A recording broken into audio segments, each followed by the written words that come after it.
Ya, kembali lagi. Bagaimana kabar kalian? Tidak terlalu bagus untuk fans Arsenal. Saya bisa memahami dua kekalahan beruntun. Yang kedua ini sangat istilahnya konyol menurut saya, karena harusnya Arsenal memenangkan pertandingan, tetapi ya kita cari dulu ya kelemahannya. Ini soalnya tidak perkara mudah untuk Arsenal, terutama kepercayaan diri para pemain. Nah ini, jadi apa yang kelemahan Arsenal ini, supaya mereka secepatnya ya bangkit ya untuk mengejar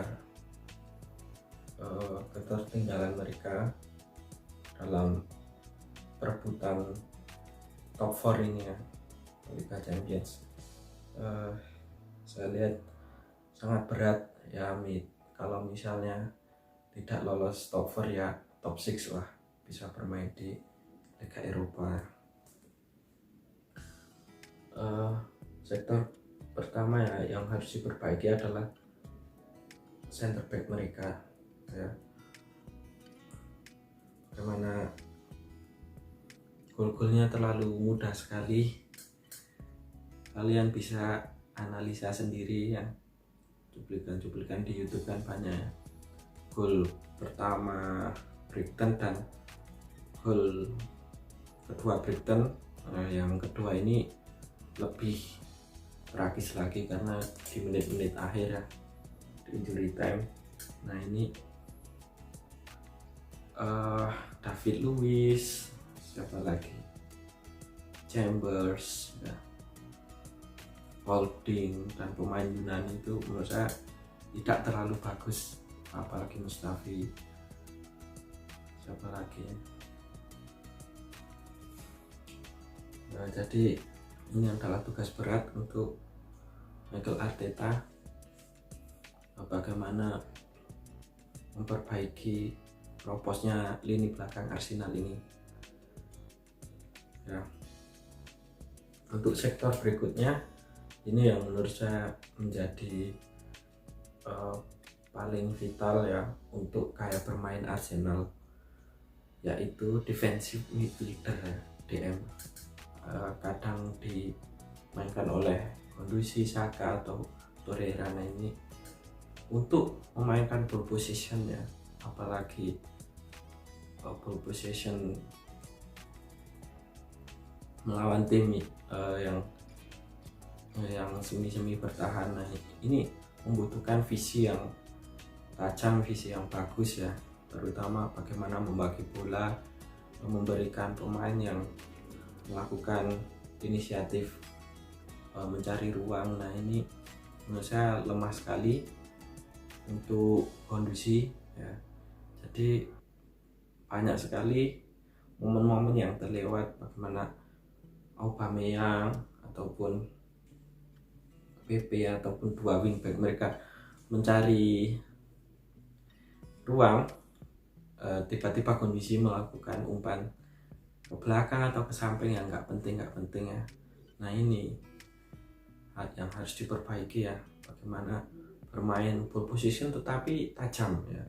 Kita lihat Manchester City, bagaimana Rodri dan De Bruyne ini, mereka ini memainkan ball position tetapi ball position yang sangat tajam ya. Umpan-umpan mereka bisa tahu kapan para penyerang atau wingback mereka mencari ruang. Ketika para penyerang mereka berlari, langsung dikasih umpan yang sangat memanjakan. Nah ini menurut saya lemah sekali dari kondisi Saka ataupun Torreira, midfielder mereka, terutama defensive midfielder. Karena defensive midfielder ini di sepak bola modern ada dua tugas ya. Kalau menyerang ya, memutus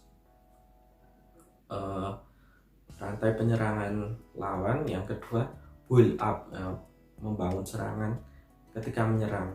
Nah, ketika pegang bola, nah ini yang harus menjadi sorotan bagi Mikel Arteta, apalagi Mikel Arteta sangat istilahnya menitik beratkan ball position ya, karena mantan asistennya Guardiola dan salah satu pemain kesayangan Arsene Wenger juga ya. Jadi itu defensive midfielder ya.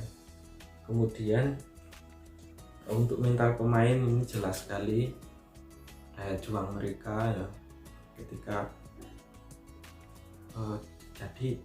ketika unggul ini para pemain harusnya lebih fokus ya, jangan menurunkan tempo mereka, apalagi baru unggul 1-0 kayak Brighton tadi ya, harusnya lebih fokus lagi apalagi memasuki 15 menit terakhir.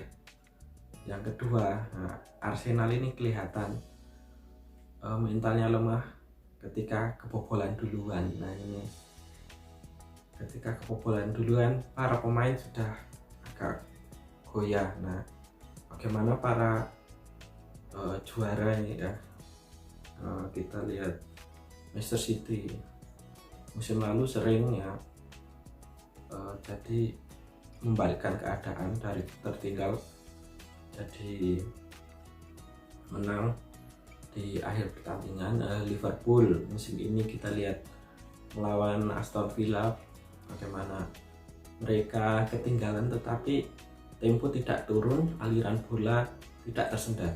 Nah ini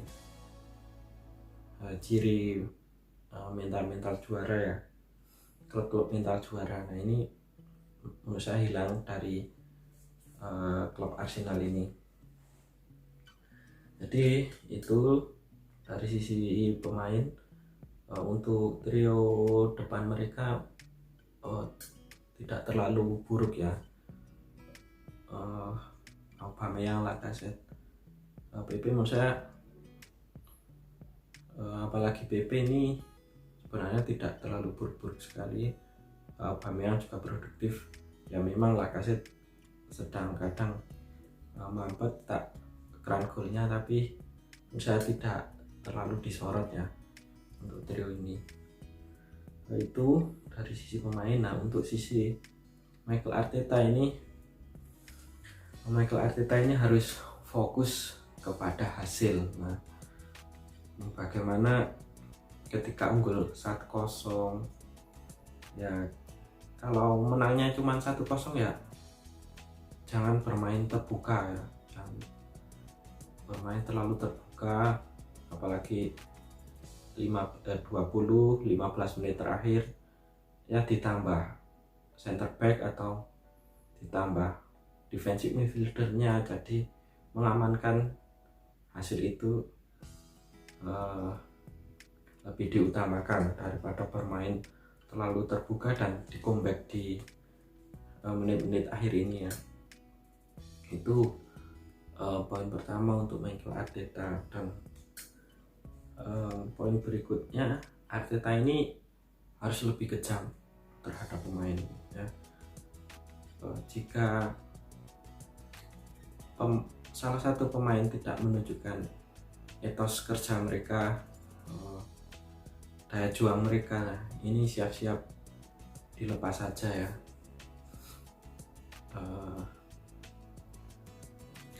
Kita lihat contohnya sudah terlihat bagaimana Ozil ini diparkir melawan Manchester City.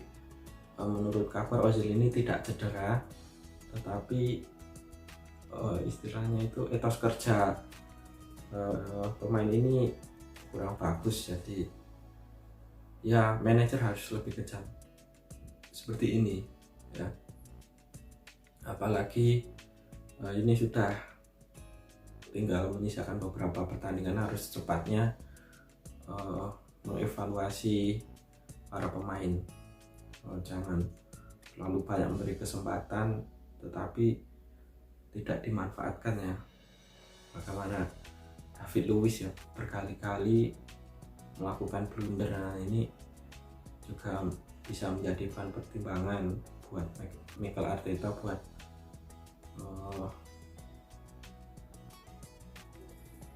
memparkir pemain ini. Ada lagi Guendouzi ya, kalau tidak bermain bagus ya parkir ya, cadangkan atau nggak usah dibawa karena sudah tidak ada waktu lagi. Untuk akhir musim Arsenal jelas mereka harus aktif di bursa transfer. Ini sudah tidak ada tawar-menawar lagi ya, untuk pemain-pemain yang buruk harus dilepas, kalau perlu cuci gudang ya. Bagaimana Arteta ini harus mencari pemain-pemain yang cocok dengan style dia ya, style yang saya sebutkan tadi, pole position tadi. Mungkin itu saja. Kita kembali di video selanjutnya. Nanti kalau tentang topik Arsenal ini ada yang menarik lagi, saya bisa saja bahas Arsenal lagi ya. Jangan lupa di subscribe untuk mendapatkan info-info bola, pembahasan taktik seputar sepak bola, membahas pemain. Kita sharing sama-sama aja, bisa komen di kolom komentar. Oke, sampai jumpa.